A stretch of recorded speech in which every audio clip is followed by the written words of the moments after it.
niche. So say, like for me, say you're a gym brand, you need to work out. So we're going to do one post a week on the gym wear. We're going to do one post a week on workouts. We're going to do one post a week on post-workout foods, or what I have had in a day, because that's your inside scoop. That's your personality, because you're showing what you've eaten in a day. You don't have to do that. It's not really anything to do with business. But people are getting the inside scoop and the personality. And then within that, you're showing your gym wear, you're showing your gym supplements, whatever it is, and people are going, so where did you get those leggings from? Where did you get those supplements from?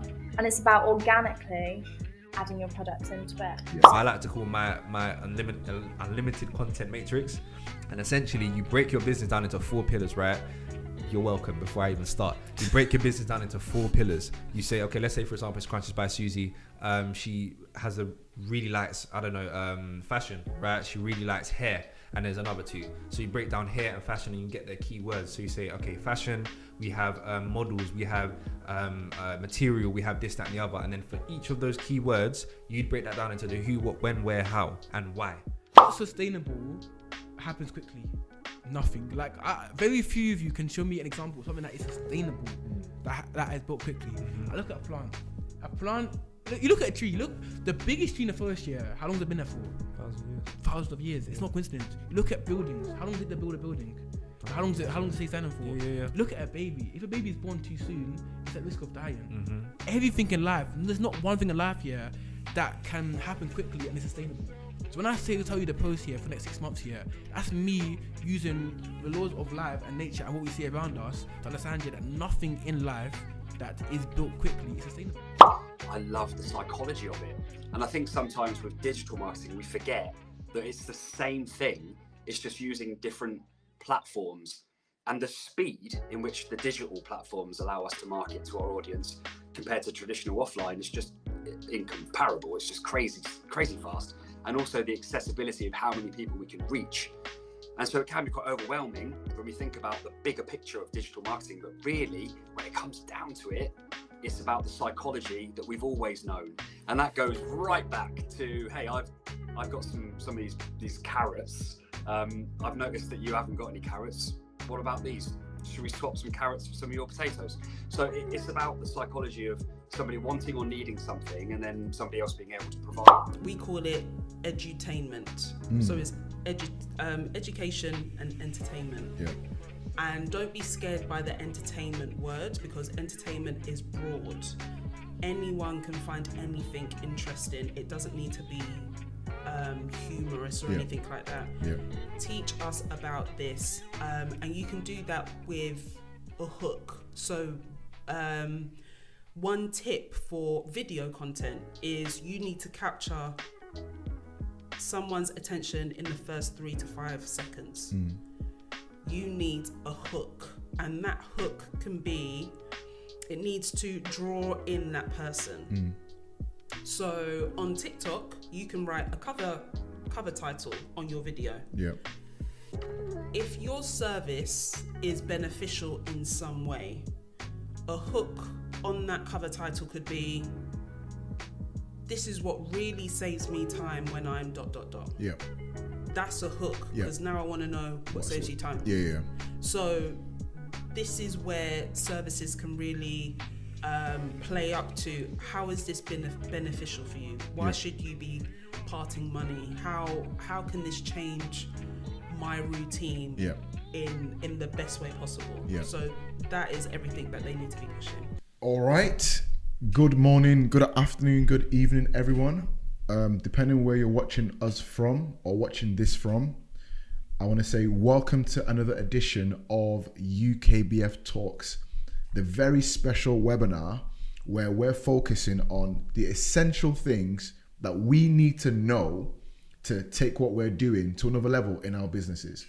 And today we've got a very, very special edition of UKBF Talks, because we're going to be focusing on the essential accounting skills needed by small business owners to prosper and to do well. And today, I am joined by a very, very, very special guest. We met at one of our networking events in Northampton, and I can tell he's a loyal person because he kept on coming back, and we never told him to come back. We actually didn't want him to come back, but he kept on coming up anyway. So we thought, let's get him in. Let's hear what he has to say. And he actually knows what he's talking about as well. So today, I am joined by Rajesh. Rajesh, how are you doing? I'm not too bad, Jacob. How about yourself? I'm good. Apparently, he's told me to say that he's the president of Europe or whatever. Yeah. But his part-time job, he's the founder and partner of J&S Accounting Limited. That's just his part-time job, but he's an amazing guy, and we're glad to have him on today's episode. How are you doing? Not too bad at all, Jacob. Thank you very much indeed, and thank you for mentioning the King of Europe. The King of Europe, always appreciated. Yeah. Full-time job. Yeah. All right. So before we move on, I always like to ask people who they are. I've given the audience a bit of a brief intro into who you are, but who the heck are you, and why should we listen to you today? So my name is Rajesh. I'm an accountant and an avid Queen's Park Rangers supporter. You can feel sorry for me later. I've been doing accounts for over 10 years now. Worked for various companies, mainly in SMEs. Worked my way up to financial director and CFO level.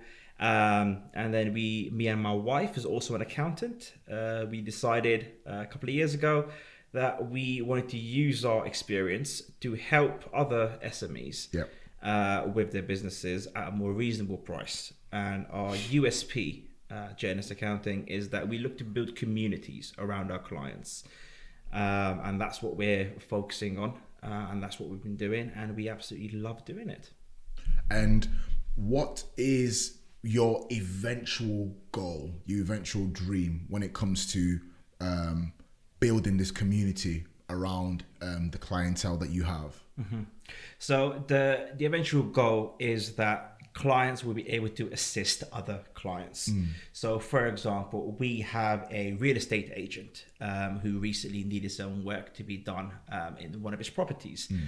His regular guy wasn't available. He reached out to me and said, look, within your network, do you have anyone who could assist? And I had another client who could actually assist and help them out. I put them both in touch, and that was the added value that client got. Rather than having to run around, look online and find someone, he got a trusted individual to help him out, and now they actually have a great relationship going forward. And that's the type of thing I'm looking to build, where if you need any type of assistance that is outside of what you do as a business, you should be able to look to someone, in this case ourselves, and then we will put you in touch with the right people. And that way you build a community, you get stronger, and you learn from other businesses. No, I definitely appreciate that proposition that you're offering there. This webinar is brought to you by Countingup, the award-winning business account that makes things so simple. It makes it easy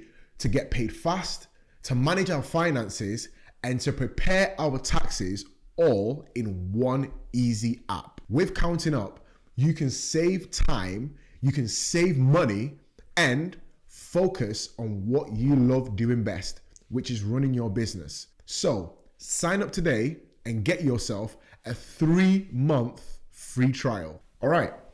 So that was I see the vision, I get it. And that lends itself well with UKBF, because UKBF being the biggest online community of small and micro businesses, we're all about value, we're all about peer-to-peer support, and I know that you're a member of UKBF, so it's always great to have a member here, and it's great to hear what you guys, yourself and your wife and the team are doing at JS as well. So my first question for you is, what are the key accounting skills that every business owner should possess to effectively manage their finances? So the first and most important skill is basic bookkeeping. And this is something that's made a lot easier now with cloud software. Prior to computers, you used to have these big red books that people used to write absolutely everything in. Then we went on to Excel, and now we have the likes of Xero and QuickBooks. And what tends to be the case is a lot of people, they can use this software, but they're not thinking about where certain transactions are going. So for example, a loan may have been taken out with a bank, so they see the money coming in. And I've seen this countless times with clients where they've treated the loan as a form of income, and it sits on the P&L. Yeah. So just getting some basic understanding of bookkeeping skills, understanding why certain transactions go to the profit and loss and while other goes to the balance sheet, that will take you a very, very long way. And following on from that would be the importance of reconciliation.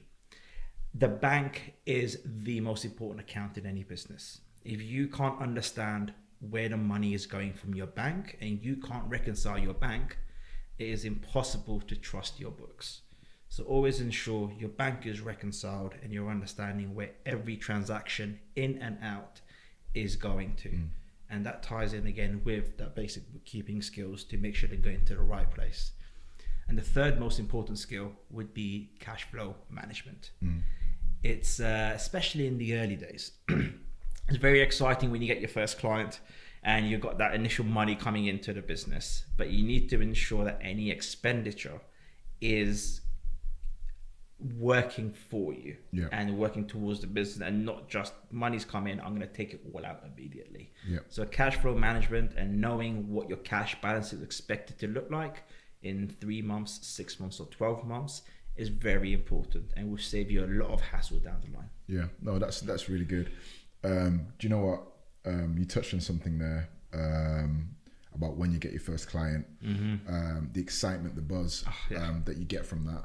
I can imagine that there is something that we'll touch on later in the conversation, that there are quite a few people that may not have the financial literacy needed to actually run a business. So when they get a client, they believe that, let's say, the £1,000 that client is paying for their service, that £1,000 is all theirs. Whereas a portion of that £1,000 is actually not yours. It's to do other stuff with, and I'm sure we're going to touch on what that other stuff is. I've been in a position before in the past where I was running a business, an agency, a media agency. I'd get quite a lot of clients in, paying good amount of money, and I'm thinking, I'm quids in. I've got all that cash. Let me go invest in Tesla, or let me go and do this, for example. But all that money wasn't mine until later on down the line, I got a letter saying you owe us some money. Do you know what I mean? So I think having the awareness and having the financial literacy is extremely important. And like I said, this is something that we'll probably touch on further down the line. But thank you for clarifying that. My next question is, how can small business owners streamline their bookkeeping processes and ensure accurate financial records? So I mentioned earlier about these cloud-based softwares now, such as Xero and QuickBooks, amongst others. These cloud-based softwares have made life a lot easier and have really helped streamline businesses when it comes to their bookkeeping processes and also the year-end processes. Prior to that, you'd normally have an Excel spreadsheet where all the data would be entered manually. Maybe you pull out a CSV from a bank file and analyze that. That can potentially lead to more errors because there's a lot more manual input required. With the likes of these cloud-based softwares, you can have your bank feed coming directly to your accounting software. So there's going to be no errors there. Then you do your reconciliation and it all goes to the right places, which is absolutely fantastic. So that can save certainly a lot of time, not only in the day-to-day bookkeeping, but also when it comes to doing the year-end accounts. So cloud software is something that I have right up there. You also have, you have to ensure you have certain processes in place. So I have certain clients who, prior to working with me, they would wait until the end of the month to then raise all their invoices that they had throughout the year. So these may be tradesmen or cleaners who normally take their payment up front. They give a receipt and then they draw their invoices up later. The issue you're going to have with this is, again, as humans, we're going to make mistakes. Yeah. If you're trying to remember all the work you've done in the previous month, there's going to be something that's going to be missed out there. So always ensure that you've got a process in place for tracking your invoices and your expenses. And that would work again with the cloud-based software. Yeah. So don't leave things to the last minute. You're better off doing 10 minutes a day rather than an hour at the end of the week. Yeah. And just reviewing your data on a monthly and yearly basis. A lot of clients of mine still, unfortunately, will leave the review work to the end of the year. Yeah. So I'll get a set of accounts, see at the end of the year, I'll go through them, I start asking questions, and now the client's suddenly rushing around trying to figure out what this £10,000 payment was from 6 months ago because they hadn't kept all their records. So it's just about being prepared, being ready, and not waiting until the last minute. No one likes to do financial work and the data and the bookkeeping, but it will definitely pay off later down the line. When it comes to what are the most the worst things that you've seen as a result of somebody leaving their bookkeeping last minute? What are some of the implications or the consequences or the things that somebody can be stung by if they do that and they continue to do that? Yeah. You mentioned earlier about how when the money comes in, Yeah. it's not all yours necessarily, or Yeah. not all for the company. And this is essentially what happens here. So the worst case that I've seen was a client of mine. He was keeping everything on Excel. He had a separate business account, but he had a lot of expenditure that he paid for personally that was business related. Yeah. And he had a lot of money coming in. He thought he was keeping great records because he'd just say money in X, money out Y, Yeah. and he'd have a number at the bottom. And he'd failed to understand that there's a profit and loss and also a balance sheet. So Yeah. he was treating everything as income or expenses. Came to the year end and he was expecting to pay a tax bill of around £3,000 or £4,000. Yeah. I ended up having to tell him that his tax bill was closer to 50,000. Oh my gosh. And he had not saved the money prior. So there's also a lack of tax planning. Yeah. And then he just really, really panicked because Yeah. suddenly he had, I think, another 2 months in which to find 50k Wow. to pay for this corporation tax bill. Wow. So and you don't want that sting. Oh my gosh. Yeah. That's a heavy sting. Yeah. Oh my absolutely. gosh. Yeah. All right, moving swiftly on. Yes. Yeah. My next question is, what financial reports are essential for small business owners to understand? And how can they interpret these reports to make informed decisions? So most business owners will be very comfortable looking at a profit and loss. And a profit and loss is great to give you an idea of what's happened for a company in any particular time. But a balance sheet is where you can really understand the position of a business. Yeah. So a balance sheet will state all your assets, your liabilities, your reserves, your shareholding, how much money you may have in the bank. That is what tells the strength of your business. If you have a positive balance sheet, meaning your assets are higher than your liabilities, then you're going in the right direction. You could very easily have a profit and loss that may look like, your sales were £1 million. Oh, it looks fantastic. But then you've taken a loan out of potentially say £2 million or something along those lines, or a larger amount, which actually means that the company as a whole is looking to pay more money out than it actually has. Brings in, So, yeah. So a balance sheet is always super important to know and to understand. Cash flow forecasts, again, I'm going to mention cash a lot here. Cash is always king. You must always know how much money you have in your bank, how much money you can expect to have in your bank, and some kind of a forecast going forward that you can compare back to. Yeah. This will save you a lot of pain down the line when you get these situations. For example, with that corporation tax individual I mentioned, had done a cash flow forecast and done his tax planning, he would have been more aware that this was coming rather than leaving it all to the last minute. And two very basic reports: aged payables and aged receivables. This is money that you're due from from clients and money that you're due to pay out to suppliers. Staying on top of that, having a good supplier relationships will go miles in helping your business out. Yeah. And from From your experience, what are some of the things that business owners tend to overlook when it comes to these particular things? Yeah, so the balance sheet is definitely overlooked on a very regular basis. Yeah. And the balance sheet only really gets looked into in any kind of detail when I have clients who are considering a merger, acquisition, or an exit. Yeah. And that's suddenly where they turn around to me and say, okay, look, how's this look? What's the value of this company going to be?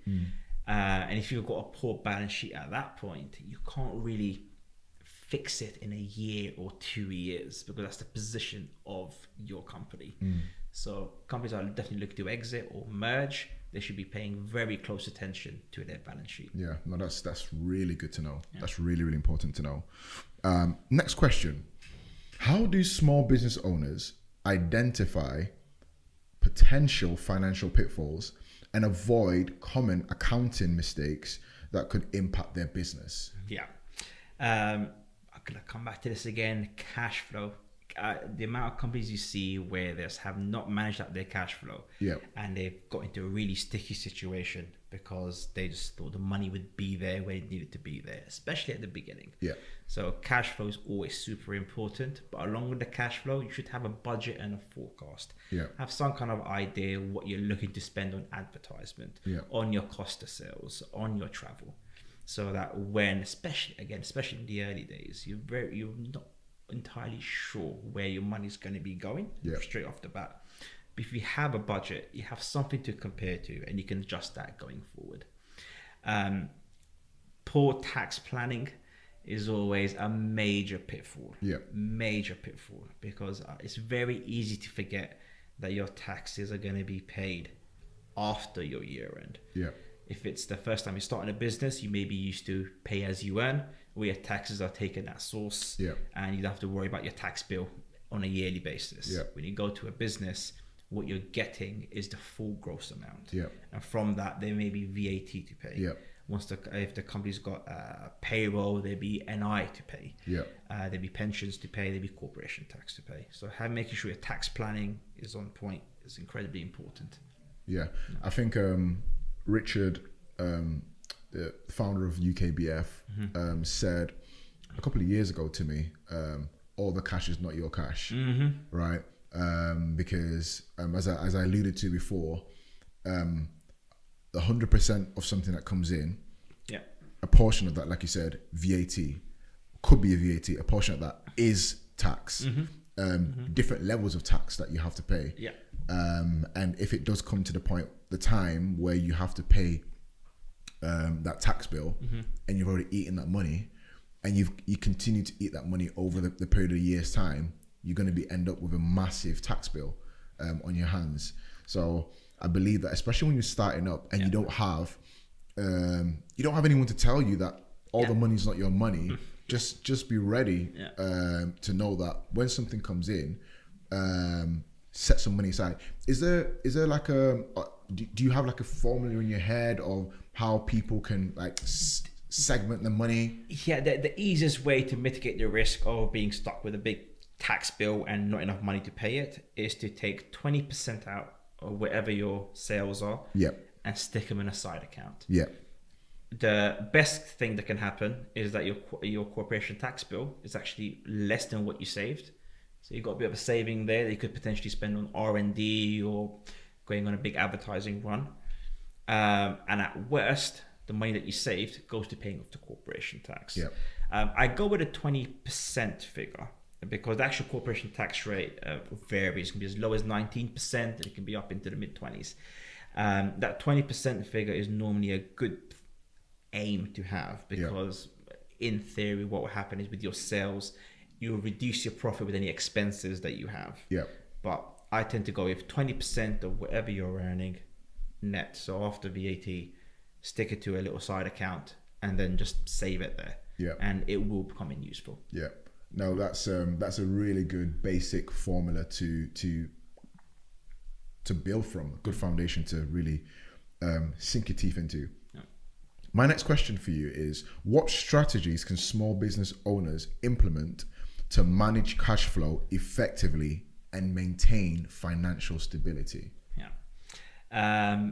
maintaining good relationships. And it doesn't sound like it's necessarily answering the question, but when you have financial stability, you need to have good relationships, whether this be with HMRC or it be with your suppliers.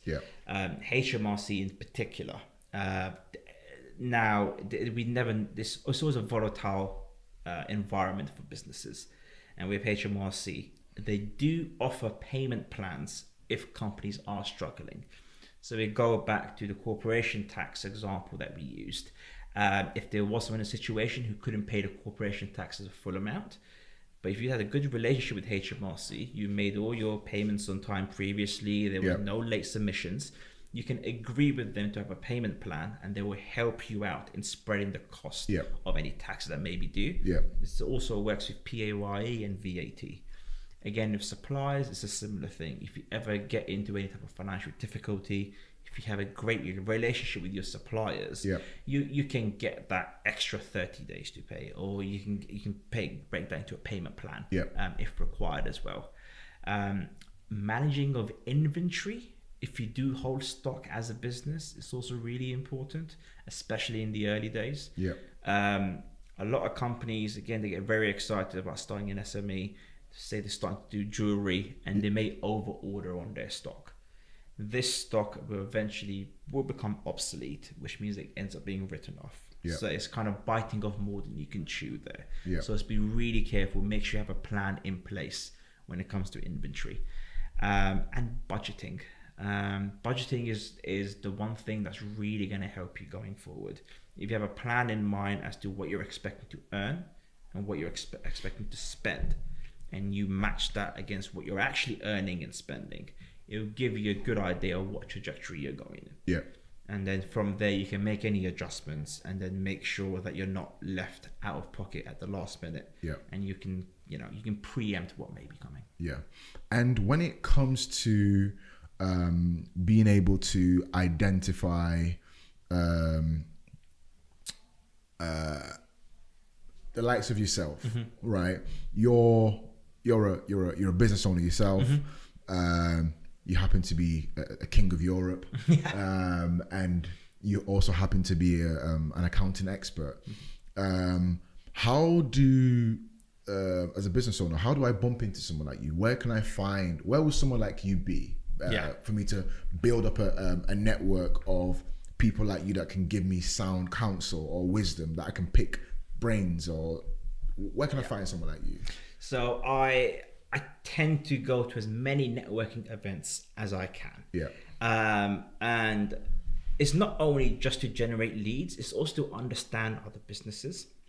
So if you're part of FSB, LCCI, if you've been around Essex Networking, been up to Birmingham for their events, if you're any part of local chambers, I've probably seen you at some point, because I really do travel all the way around England trying to go to these networking events and understanding what other business owners want. And that's how we find a lot of our clients. We can also be found online, but accountancy, it's always a tricky one to really advertise. When was the last time you saw a TV advertisement for an accounting firm? It's not really something that most people think about unless they're running a business. So we tend to go down the more traditional routes. So you'll find us in the local post office, you'll find us in the local newspaper. But you'll find us on LinkedIn. We try and stay as active as we can on LinkedIn, trying to give little snippets of advice. Same on Instagram. And obviously, we have a live website where we're starting to introduce blogs. So again, we can help young business owners get that first step in. So basically, to be able to find the likes of yourself, business owners, especially those who are starting up, need to be getting their feet out there, getting into networking events, because you're likely to potentially bump into an accountant. Also doing some research online as well. And maybe even asking somebody who is already involved in business, because they may be connected to an accountant. Just make sure that the business is doing well, because you don't otherwise if their business is not doing well, the accountant that they've recommended you probably not use them. Exactly. Moving on to my next question. How can small business owners prepare for tax season and optimize their tax planning to minimize liabilities legally? I could speak about this for hours, if I'm being honest with you. It is a pet peeve for most accountants, I think, tax season. Traditionally, come January, last 2 weeks of January, as an accountant, you would get hundreds of people contacting you saying, oh, my deadline for my personal tax is due in a couple of weeks. Can you help me out? Not realizing that there's another 100 people also asking the same thing. The same exact question, So the one thing I always tell every single one of my clients, because it makes my life easy as well as theirs, please don't leave it to the last minute. Okay. The January tax return season is for the year ending April, the prior year. So you have a fair few months to collect all the information that you need to. What I tend to do is I always speak to my clients in advance. God, don't want them stressing about this either. I say to them, plan in advance. Come April 5th, April 6th, first week of April, sit down and start collecting your information for the prior year. This for personal tax returns. Start collecting your information. Make sure you've got it in hand. Send it to your accountant early. If there's anything they require, they will let you know. You can have a few months in advance of not having to rush around and having everything submitted. When it comes to non-personal taxes, you've got corporation tax, for example. That is also something that people leave last minute. There's not necessarily a season for that because it depends on when the year end is. But the same applies there. Anything that if you have well in advance notice of, do not leave it to the last minute. Please come earlier. And then what that also does for us as accountants is that we have the information in front of us, and then we can advise to the best of our ability on what you should be doing to make yourself as tax efficient as possible. And is the same thing, the same consequence of leaving? Okay, what is the consequence of leaving your tax last minute or even at times going over particular deadlines? So I'll just the second part of your question first. If you do go over, there are fines in place. The deadline is pretty strict. Unless you have a genuine extenuating circumstance, you will not be able to get out of paying any of these fines that you may have to pay. It starts from £100. It can make its way up to being a percentage of what is actually due or would have been due had you submitted on time. And that can get pretty pricey if you leave it too long. But it's incredibly important to make sure that your personal tax is paid on time, as well as submitted on time. It does have consequences down the line. But when it comes to actually, if you're just leaving it very late, you're leaving it open to mistakes occurring, things being missed out. Maybe there's a transaction that because you're rushing around with 3 days to spare that you didn't record, that you didn't tell your accountant about, which may mean that your actual personal tax return is incorrect and it needs to be resubmitted, which doubles the work, doubles the cost. And because I've also come across people that have been penalized with heavy bills. At that point, is there a point of no return, or is it salvageable? It can be salvageable. It entirely depends on the HMRC's viewing of the situation. Okay. So if it was, for example, individual's first time submitting a return, they misunderstood when the deadline was, and they ended up being a few months late, they will certainly have to pay the initial fine of missing the deadline. But they may be able to negotiate with HMRC how harsh their penalty is. Penalties with HMRC can be as much as 100% of what the actual tax due was. So in those situations, that 100% penalty is really only applied when they see the individual and there was a real effort by the individual to hide what's happening. And the same thing also applies if something was missed out. You mentioned about rushing and particular transactions being missed.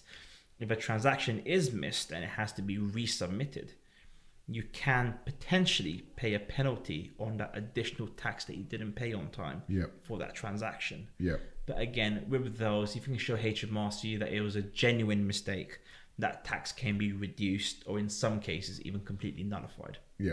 So your willingness to either not do it will penalize you, but your willingness to try and get things sorted out will benefit you if it gets to the case where you've missed deadlines and things like that. Are these things that, for example, having an accountant like yourself or having other accountants hold your hand through that process, can that be helpful? It definitely can be. I mean, at the end of the day, HMRC understand that humans are humans and we make mistakes. But it really helps if you have an accountant on board who can actually understand where the information is. They'll have the relationship with the client, and they can fight your case with HMRC if required. No, that's good. That's I guess having the likes of yourself who speak the lingo, who understand what these people are after. It's worth its weight in gold in such a scenario, which nobody wants to find themselves in. Exactly. So my next question is, what tools and software are available to help small business owners with their accounting needs, and how do they choose the right ones for their businesses? Obviously, I need to give a plug to Countingup because this webinar is supported by them. So go check out Countingup. But what tools and software are available to help small businesses with their accounting needs? So I mentioned these before, Xero and QuickBooks, and I appreciate a lot of your listeners probably would have heard of those two. And amongst other cloud-based softwares. So I won't go into too much detail with those, but essentially they're all-round solutions. But some lesser heard of softwares. The one that I think is the most important, that very few people I come across actually know of, is the basic PAYE tools from HMRC. It's a completely free tool you can download from the HMRC website, and it allows you to run payroll for free if you have 10 or less employees. And this is absolutely fantastic. It really, really is. It is very basic, but it can save you 20, 30, 40 pounds a month on any payroll software that you may be otherwise using. Especially in the early days, every little penny counts. So that basic PAYE tools, I highly recommend to look into that. Go to the HMRC website. It'll explain everything there is, how to download it, how to use it. So super useful. The other one that comes to mind is Dext, previously called Receipt Bank. This really helps for larger companies, especially, or companies where employees and directors are always on the move. What Dext allows you to do is to upload any particular invoice. It will analyze that invoice and actually upload it onto any particular cloud softwares, saving you the time of having to attach the invoice on, say, for example, Xero, attach the invoice, enter everything manually. Dex will read that information and put it onto Xero. And for a couple of transactions and invoices, it can save a few minutes. But if you're looking at hundreds a month, there's hours of savings available there. No, that's really, really important to know. Like I said, especially at the starting up stage, the particular ones that people may take for granted or may overlook. Every penny counts, as you said. So those are really, really useful. Countingup, who are supporting this webinar, are giving a free 3-month trial. Check out the link in the description for one of their accounts so that you can utilize that trial because they're getting you ready for tax season. So go and check it out. All right. My next question to you, sir, is, so this has been really, really informative, by the way, because normally in the webinars we have subject matters that are theory-based and theory with experimenting and results. That means that we speak to people in all sorts, marketing, sales, investment, stuff like that. But this particular area is, you have to do it. You have to know it. Yeah. Otherwise, you're screwed, right? So you're bringing real insight into this. So really, really appreciate this. How can small business owners effectively analyze their financial data to identify growth opportunities and improve profitability? We started off quite early in this conversation mentioning balance sheets. I'm going to come back to that again. The balance sheet tells an individual reading that balance sheet about the strength of the company. And that strength of the company can also help identify any growth opportunities, and we can improve profitability when looked at along with the profit and loss. It's not just about looking at just the 1 year, it's about comparing years and seeing a trend and seeing where certain products are leading you. Doing analysis, if you have multiple product lines, doing that product line analysis. Is there one particular product that has a higher margin than the others? Yeah. Is there a reason to then start pushing that and drop the lower margin product? Yeah. And these are all things that you learn, especially in the early stages, and then you can really hone in on as the business grows. Yeah. And you can get that all from your balance sheet. You really can get a lot of this information from the balance sheet, and then working hand in hand with your profit and loss, you can get like your gross profit margins, which is your sales minus your cost of sales. You can start working out your net profit margins, where you start thinking your overheads as well. You look at what your expenditure is versus your sales. Yeah. If you're advertising at 100k and you're making $1 million, that's around a 10%, or is a ratio of like 1 to 10. Is that working for you? What is the industry norm? Yeah. How do you find out the industry norm? Is there someone that you can speak to? Just gaining general knowledge about the company they can then apply to your own business. Yeah. Within cash flow, I mentioned cash flow many times, but it's always important ensuring that you're on track. Do you need any further funding? Is there any, we mentioned pitfalls? Is there anything that could trip you up on the way? And just ensuring that you have sufficient money, not only to pay for your expenditure and your taxes, and a lot of clients surprisingly forget this, also to be to pay yourself. Because at the end of the day, if you're a limited company anyway, it's considered a separate legal entity.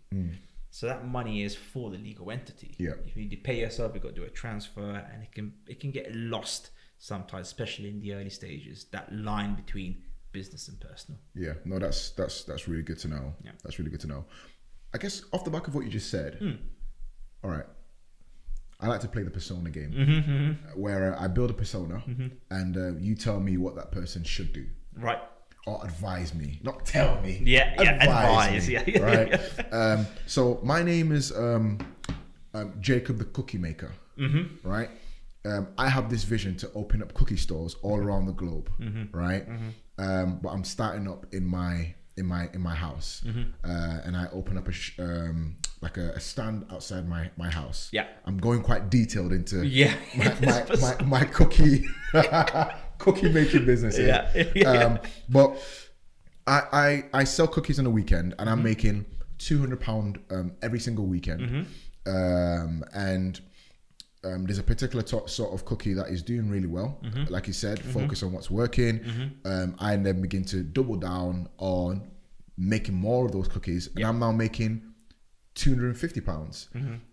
I now bring extra hands into the business, into my cookie making business, and because those extra hands are able to make more of that cookie, we're now selling. We're now making £600 because of that extra hands. But now I've promised this person that I'll pay them some money. So my question is, initially he's making £200. Yeah. I focused on what was working, made a bit more money. I got a bit of an inkling that if I brought extra hands in, I'd probably be able to make more product, which means I'd probably be able to make more money if I sold it. So now I'm making £600, but I now have to pay this person. Yeah.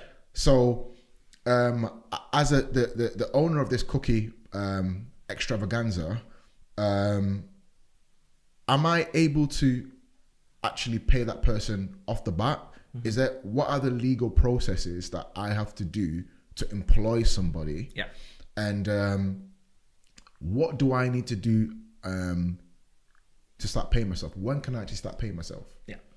So there are two ways to pay people. Yeah. The first is PAYE, which we're all familiar with. That's when you have a payroll, you run a payroll, you have a set salary, or set hours in most cases. And the second way is through invoicing. So outside of what you call IR35. So it's I appreciate it's probably a really simple question from you, but it can get so detailed because now we're speaking about IR35 and the like. So in this case, if this individual was working entirely for the company, working only for the company, they were provided all the utensils to make those cookies, they would be considered to be an employee. So they would have to go on the payroll. Yeah. So to go on the payroll, you have to apply to HMRC to be a PAYE employer. It can take anything between 2 to 4 weeks, depending on any backlogs that are at HMRC. Yeah. Your accountant can help you with this, but it's something that you can also do yourself by going to the HMRC website. It wouldn't be something that I recommend unless you have a little bit of knowledge about payroll, because you don't want to get it wrong. You want to make sure that you've got this right. Yeah.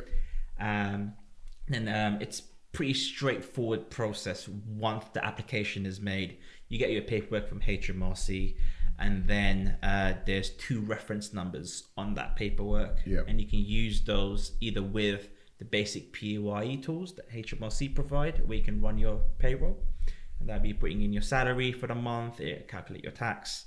And the other way to do it would be to use some other software for payroll, but again, it would be a similar thing. We provide the details from HMRC onto the software, and then it will break it down for you. One thing that a lot of clients of mine are unaware of is that as an employee, a company has to pay employer NI. Yeah. There's normally not a way around this, but for small companies, there is an allowance of up to £5,000 that HMRC will provide against that employer NI. Yeah. So when you have your first employee, make sure that you've opted in for that £5,000 employer allowance for NI, because that can save you £5,000 in the first year. Wow. Very easily. So I highly recommend that. Yeah. No, that's. I'm going to ask that question. Yeah. Who knew a cookie making business could get me so much free advice? Exactly. My next question to you is, what are some of the best practices for small business owners to communicate financial information with stakeholders, such as investors or lenders? Yeah. Stakeholders, investors, and lenders, they're all after one thing, which is honesty. So that's good. First thing is always be truthful. If you're going to run out of money sooner than you expected, let your investors know, let your lenders know. If you're doing better than expected, or you've got a big sale coming in, just make sure it's always being communicated with whoever your stakeholders are. Yep. The best way to do this communication is through regular reporting. Now, if you're a larger company, you'll probably hire an accountant to do this on a monthly or quarterly basis. But SMEs and smaller companies can also do this, and they can do this without having to hire an accountant. Yeah. If they have someone with the likes of Xero, there are reports built into Xero. There's one there, I think it's called a management report, where it actually prints out 6 pages of various ratios, your profit and loss, your balance sheet, how your cash flow is looking, and it does this all from the information that it has on Xero. Yeah. Something that would take an accountant 3-4 hours to do, and probably cost a lot more than that. And that can be done with the press of a button on Xero. Yeah. So make sure you fully utilize that. Yeah. And that report can be sent out again on a monthly or quarterly basis, however often the stakeholders require them. Yeah. But in order for those reports to work, you have to maintain your books.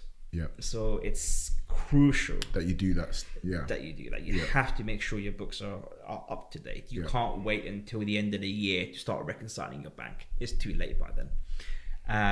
And just having your balance sheet against your profit and loss, again, looking at the two and making sure your balance sheet remains strong, your profit and loss is where it's supposed to be, comparing it to your budget. But it's having that constant communication with your stakeholders, not leaving them out in the lurch. If they're contacting you to say what's happening with the business, you're not communicating with them often enough. So have that conversation with them, agree how often the communication should be, agree what should be in the communication, and then that will really help, because that relationship is going to be one of the most important relationships you'll probably have in any business. Yeah, but I like literally the first thing you said, honesty. That's really, really important, because sometimes as business owners, there's the technical aspects of the business, there's the reporting aspects of the business, but if the person behind the business isn't always somebody that you can trust, or doesn't give you any reason to trust them, I'm assuming as an investor or as a lender, it puts you in a bit of a weird situation then. Absolutely. So you literally hit the nail on the head with the honesty there. Yeah. So that's really good.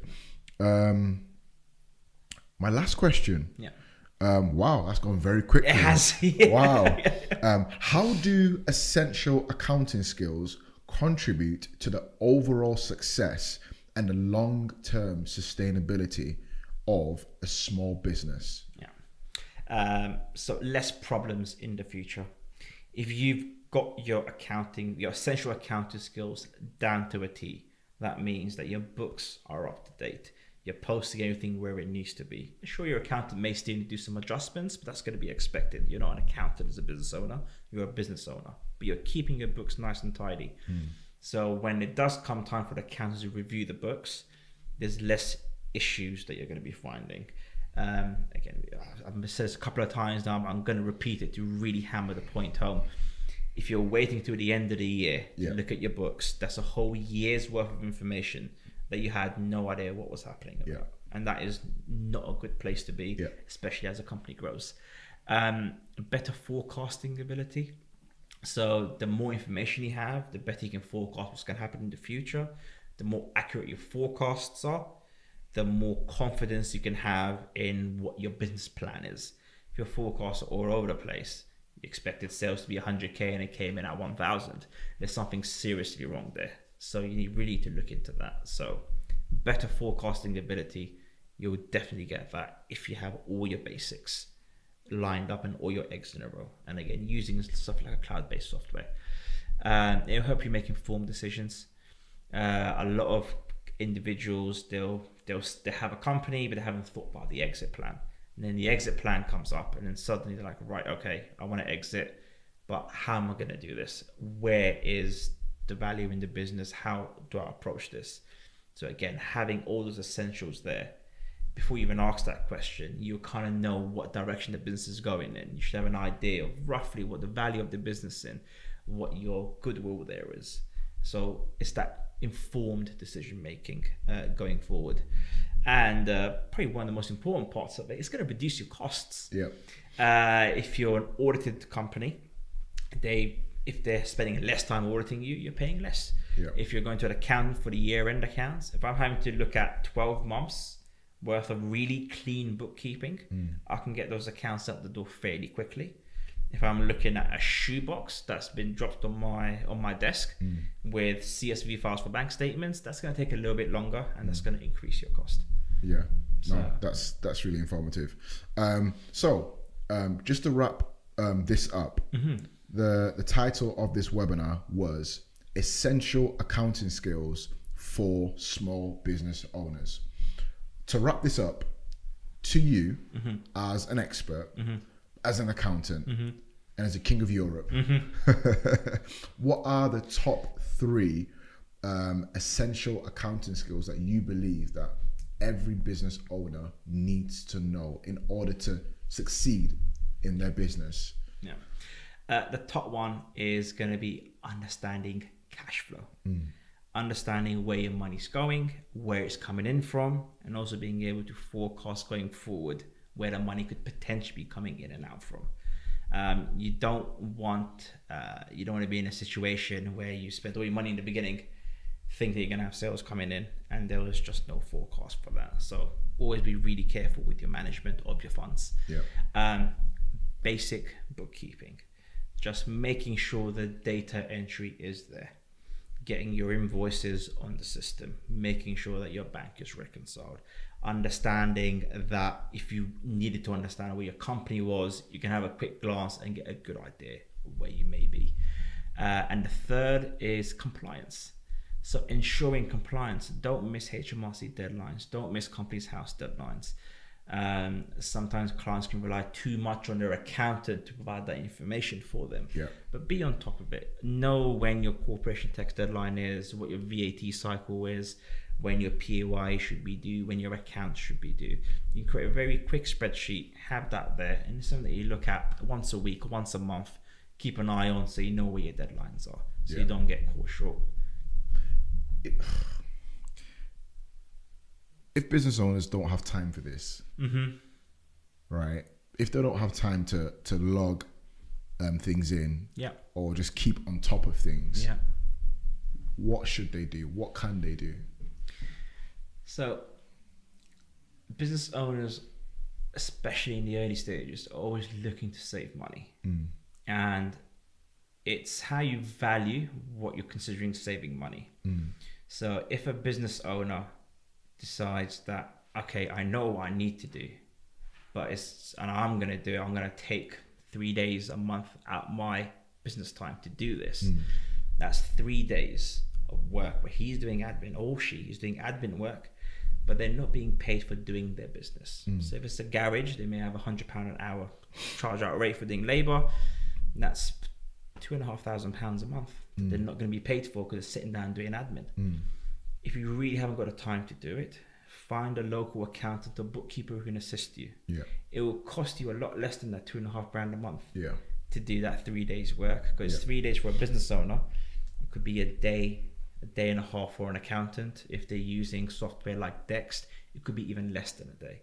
So you could be looking at a 1/10 of the price. But what business owners see often is the money going out. And they're like, right, I'm paying 300 quid for this for just 1 day's work. I can do it myself. But what is your own time worth?